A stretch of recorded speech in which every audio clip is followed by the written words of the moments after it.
నమస్తే అండి. నా పేరు రంగారెడ్డి. నేను తెలంగాణ స్టేట్ గ్రౌండ్ వాటర్ డిపార్ట్మెంట్లో రీసెర్చ్ జర్నలిస్ట్ అండి. చూడండి రైతులారా, ఈ ఎండల కాలంలో బోర్లు చాలా తొందరగా తగ్గిపోయాయండి. జనరల్గా తెలంగాణలో ప్రతి సంవత్సరం కూడా ఎక్కువ వర్షాలు వచ్చినప్పటికీ మనకు ఎండాకాలం వచ్చే లోపల చాలా తొందరగా నీళ్ళు తగ్గిపోతున్నాయి. దానికి ప్రధాన కారణాలను మీకు ఇప్పుడు ఒక జియాలిస్ట్గా వివరిస్తానండి. చూడండి, మేజర్గా ప్రధాన కారణము మన తెలంగాణలో ఎక్కువ భాగము గ్రనైట్ ఫార్మేషన్ అండి. అంటే చాలా హార్డ్ రాక్ అండి.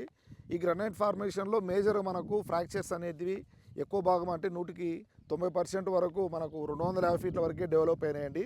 అంటే ఎంత వర్షాలు పడినప్పటికీ మనకు నీరు అనేది 250 ఫీట్ల వరకే లోపలికి ఇంకి తర్వాత పడ్డ వర్షపాతం అనేది రన్ ఆఫ్ అయిపోయి చెరువులు, కుంటలు, వాగులు, వంపుల ద్వారా సముద్రాలకు వెళ్ళిపోతున్నాయండి.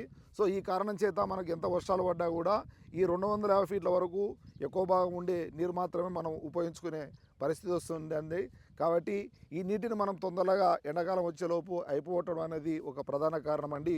రెండో కారణం అండి, ఈ గ్రనైట్ రాక్ అనేది ఏమైతే జనరల్గా హెచ్చుతగ్గులుగా ఉంటుందండి. అంటే కొండ ప్రాంతాలు ఉంటాయి కాబట్టి వర్షపు నీళ్ళు అనేది వర్షాలు పడ్డప్పుడు తొందరగా లబ్బు ప్రాంతాలకు వెళ్ళిపోవడం వల్ల ఈ ఎత్తు ప్రాంతాల ప్రజలకు నీళ్లు ఎండాకాలం వచ్చేలోపు తొందరగా తగ్గే పరిస్థితి వస్తుందండి. అదే మైదాన ప్రాంతాల్లో ఏమవుతుందంటే వర్షపు నీళ్లు సమానంగా లోపలికి ఇంకడం వల్ల అంత తొందరగా ఎండాకాలంలో బోర్లు తగ్గకుండా ఉండే అవకాశం ఉంటుందండి. మూడో ప్రధాన కారణం అండి, గవర్నమెంట్ రైతులను దృష్టిలో పెట్టుకొని, అంటే రాత్రిపూట వెళ్ళినప్పుడు పాములు అలాంటి వాటి నుంచి ఇబ్బంది పడకుండా మనకు అవసరం వచ్చినప్పుడు నీళ్లు కట్టుకోవాలనే ఉద్దేశంతో మంచి మనసుతోని గవర్నమెంట్ 24 గంటలు కరెంట్ ఇచ్చారండి.